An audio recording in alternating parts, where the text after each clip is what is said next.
ईश्वर तो संबंध के सदा बनाए रखते हैं।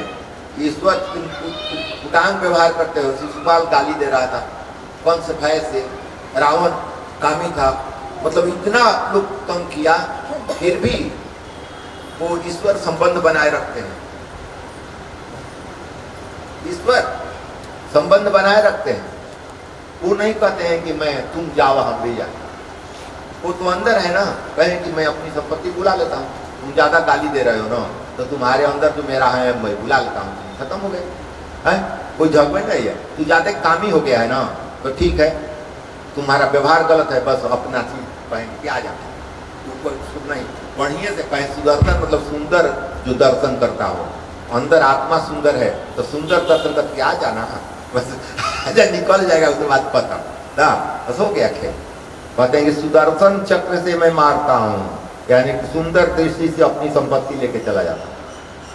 मैं बताया था यम के 5 गुण हैं, वो 5 गुण अपना लोगे तो मृत्यु से भय नहीं लगेगा।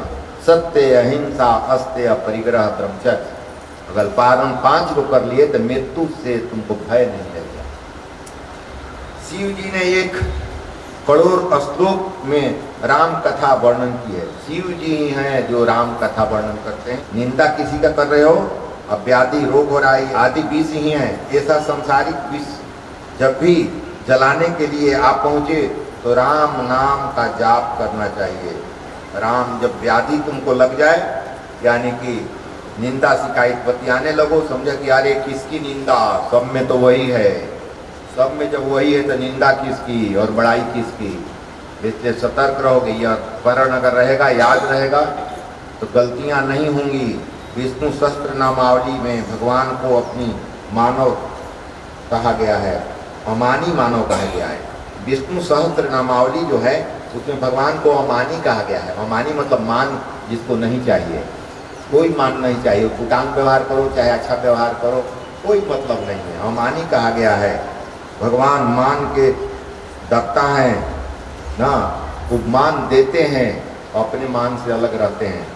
जो अपने भाई में प्रभु का दर्शन नहीं कर पाता उसे जगत में ईश्वर कहीं भी नहीं दिखेंगे। कहा जाता है कि जिसको अपने भाई में भगवान नजर नहीं आते हैं उस व्यक्ति को जगत में ईश्वर नहीं दिखाई देगा। इसलिए मैं शुरू से कहता हूँ, पहले घर में दीप जलाओ, भले उसे फिर बाहर लाओ। पहले घर के लोगों को प्रेम सागर में डुबाओ, अपने व्यवहार से, अपने कर्म से, अपने त्याग से। जब वो तुम्हारे बस में हो जाएंगे तो धीरे धीरे वो ज्वाला आगे की ओर बढ़ेगी। अगर गुरुदेव का हाँ मत है कि अगर परिवार वाले नहीं भी माने तो उनसे द्वेष मत करो, अपने शरीर को ही अयोध्या बनाओ, अपने कर्मेंद्री ज्ञानेंद्री को लड़ाइयों से मुक्त करो, तो तुम्हारे अंतःकरण में प्रभु राम डेरा डालेंगे। क्योंकि वो अयोध्या में रहते हैं, जहाँ लड़ाई झगड़ा नहीं होता है वहीं वो रहते हैं। उनका स्वभाव है जहाँ लड़ाई झगड़ा नहीं होगा वहीं रहेंगे। राम मर्यादा पुरुषोत्तम है, कृष्ण पुष्टि पुरुषोत्तम। मर्यादा पुरुषोत्तम है या वो पुष्टि पुरुषोत्तम है। ईश्वर जिसे अपने बंधन में बांधते हैं, अपनाते हैं, वह यदि माया के प्रवाह में बहने लगे तो भी भगवान उसे बचा लेते हैं। और कहा जा रहा है कि ईश्वर जिसे अपने बंधन में बांधते हैं, ईश्वर जिसको अपने बंधन में बांधते हैं, वो अगर माया के प्रवाह में बह भी रहा है तो उसको बचा लेते हैं।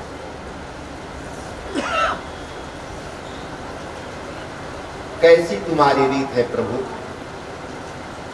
कि बंधन बांध कर ही बंधन मुक्त किया करते हो। ये शुरू से मैं 15-20 वर्ष से मेरे मुंह से ये निकलते रहते हैं। तुम्हारा गजब का लीला है। बंधन बांध देना तो ये खराब चीज है, लेकिन तुम ऐसे हो कि बंधन बांध कर ही बंधन मुक्त किया करते हो। अगर उनसे बंध गए तो बंधन मुक्त हो गए। कहते हैं कि बंधन बांध कर ही बंधन मुक्त किया करते हो। कैसी तुम्हारी रीत है प्रभु कि बंधन बांध कर ही बंधन मुक्त क्या करते हैं। परमात्मा जिसे बांधते हैं उसे कभी भी नहीं छोड़ते। इसलिए गुरुदेव सबसे पहले मेरी साधना दीक्षा के पहले ये वाक्य बोले थे। हमारी दीक्षा के पूर्व 82 के कार्तिक पूर्णिमा 82 के कार्तिक पूर्णिमा के दिन मेरी दीक्षा हुई और उसके पूर्व पूर्णिमा के पूर्व लक्ष्मी जी की पूजन होती है, उसी के दरमियान वो 3 बरस के बाद पटना आए थे और मैं उनको देखकर थोड़ा विह्वल हो गया। तो वो बोले कि नहीं, ब्रह्म को पकड़ने की कभी कोशिश मत करना, ब्रह्म को पकड़ने की कभी, गुरु का वाक्य है, ब्रह्म को कभी भी पकड़ने की कोशिश मत करना, ऐसा प्रबंध करना कि वो तुमको पकड़ लें। गुरु का वाक्य था मेरे लिए। ब्रह्म को पकड़ने की कभी भी प्रयास मत करना, ऐसा व्यवहार करो, ऐसा उपाय करो कि वो तुमको पकड़ लें। वो अगर पकड़ लेंगे बेटा तो कभी नहीं छोड़ेंगे, और तुम पकड़ोगे तो बरियार है छोड़ा के भाग जाएंगे। इतना जोग की मतलब गुरु आशीष में कैसे कैसे रहस्य दिए जाते हैं। अगर गुरु सुन लेता है, कार्यान्वित करता है, कार्य में परिणित करता है, तो वही सब कुछ पा जाता है। तो अपने को रूपांतरित कर डालो, अपने को बदल डालो। अपने को जब बदल डालोगे तो तुमको पकड़ लेंगे, और वो पकड़ लेंगे तो शास्त्र भी कहता है कि कभी नहीं छोड़ेंगे। माया के प्रवाह में भी तुम बहोगे ना तो तुमको छोड़ेंगे नहीं, अपने पास ही रखेंगे। तो अपने पास रखते हैं। दूसरों को सुखी करने की भावना करने वाला कभी दुखी नहीं होता। अगर दूसरे को सुखी करने की तुम्हारी इच्छा है, भावना है, तुम्हारा कर्म दूसरे को सुखी करने का है, तो तुमको कभी भी दुख नहीं आएगा। लेकिन अपने सुखी दूसरे को दुखी करने का भावना है तो तुम्हारा दुख कभी समाप्त ही नहीं होगा। इसलिए निष्काम कर्म है, दूसरे को सुखी करने के कर, तू अपनी बारे में चिंता मत कर, तू छोड़ दे अपने आप को, दूसरे में लग जा। ये निष्काम भक्ति है, निष्काम कर्म है। दूसरे में लग जाएगा, तुमको देखने वाला देख लेगा। मैं तो कहता हूं कि देखने वाला आएगा जाएगा, थोड़ी अंदर है ना, तुम्हारा व्यवहार सब नोट कर रहा है। हाँ, चित्रकेतु की कहानी करें कल। चित्रकेतु शिव जी तो छोड़ दिए, उटांग बोल रहा है, लेकिन मां श्राप दे दी ना, तू राक्षस में जन्म ले। जब देख हुआ कि आगे गलती हो गई, अब तो क्षमा याचना कर रहा है, तो माँ दयावान होती है, ठीक है कोई बात नहीं है, हाँ, तो माफ कर देती है ना, माफ करती हैं, श्राप भी देती हैं और माफ भी करते हैं। तो बसा ऋषि की वही बात है, किसी आते हैं जब क्षमा मांगने लोगे तो अच्छाई में बदलते हैं, हर एक चीज को अच्छाई में बदलते हैं। संत माँ ये सब बहुत ब्रह्म दयालु होते हैं, तो थोड़ा सा भी अपना अहम लेकर नहीं बात करते हैं लोगों से, लोगों के कल्याण के लिए ही कुछ करते हैं।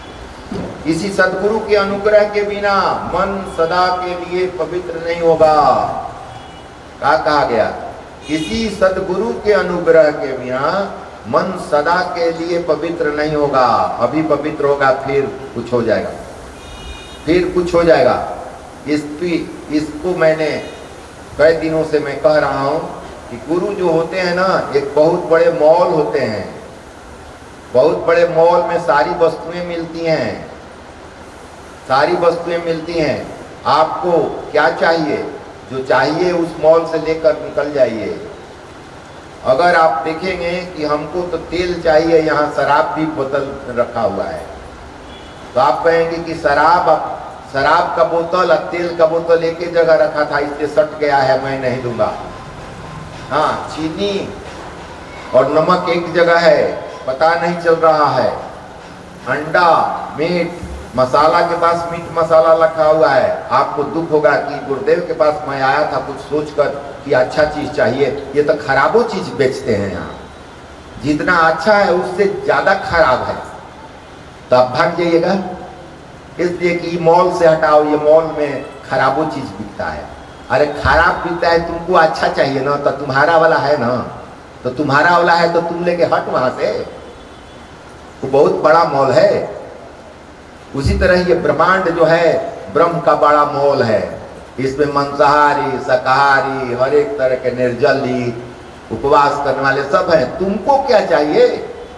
तुम वैसा कर ना, ये बहुत बड़ा मोल है। अब गुरु के ही शिकायत करने लगा, ब्रह्म के ही शिकायत करे, मांसाहारी काहे बना दिए ना, सगौरव मांस के हम लोग खा रहा है, उटपुटांग व्यवहार। अरे तुमको क्या चाहिए भैया, तुम लेके हटो वहां से। इसलिए गुरु की शिकायत करना, समझ जाओ कि तूने बहुत अपराध कर दिया है।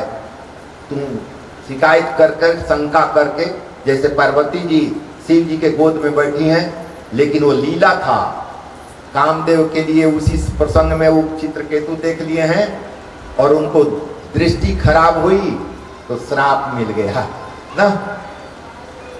तो कहने का मतलब है कि किस माहौल में कौन सी चीज बिक रहा है, तुमको उसको क्या, तुमको जरूरत नहीं है, तुम हट वहां से लेकर। गुरु की शिकायत ब्रह्म भी बर्दाश्त नहीं करते, इसलिए वहां अच्छा बुरा सब कुछ तो तुमको जो अच्छाई लगे वो लेके हट जाओ वहां से। दुकान में जाके टिके रहते हो क्या, सामान लेकर हट जाते हो ना, तो तुमको जो चाहिए वो मिल गया, हट जाओ। और लोगों के लिए है, जो मांसाहारी आएंगे उनके लिए है, भिन्न भिन्न तरह के व्यसन आएंगे उनके लिए वो मार्केट में रखा हुआ है, तुम्हारे लिए नहीं। श्री राम 16 वर्ष की अवस्था में यात्रा करने गए, यात्रा करने से वैराग आ गया। श्री रामचंद्र जी बताया गया है कि 16 वर्ष में यात्रा करने गए थे, घूमने गए थे, यात्रा के दरमियान उनको वैराग उत्पन्न हो गया। और इस वैराग को दूर करने के लिए वशिष्ठ जी के ने जो वशिष्ठ रामायण में उपदेश दिया, पहली चर्चा में कर चुका हूँ। जब वो घूमने गए, 16 वर्ष के हो गए थे, अब घूमने गए तो उनको वैराग उत्पन्न हो गया। वैराग उत्पन्न हो गया तो गुरु जी के पास जाकर कहते हैं कि गुरुदेव मैं तो वैराग उत्पन्न हो गया, मैं राजमहल में नहीं रहूँगा, मैं राजा का भोजन और राजा का वस्त्र त्याग रहा हूँ, मैं नहीं रहूँगा। तो वशिष्ठ, योग वशिष्ठ रामायण वशिष्ठ जी ने लिखा, उनको बताने की पूरी मोटी किताब है, गुरु वशिष्ठ की वार्ता है। उसका सारांश मैंने बताया। कहते हैं कि राम तुम राजमहल छोड़ दोगे तो कुटिया की जरूरत पड़ेगी, झोपड़ी चाहिए ना रहने के लिए। राजा का पोशाक छोड़ दोगे तो लंगौटी की जरूरत पड़ेगी। अब भोजन अगर छोड़ दोगे राजा के राजप्रसाद तो तुमको कंदमूल की जरूरत होगी, तो कैसे बैरागी हो जाएगा है? बहुत बड़ा चीज छोड़ के छोटे में आ गए, ये बैराग नहीं है। घर में रहकर बैरागी बन, मन को बैरागी बनाओ। मन जब बैराग हो जाएगा सब अपने नजर आएंगे। तब उन्हें गुरु के निर्देशन में राज किया है, तब राम राज स्थापित हुआ है।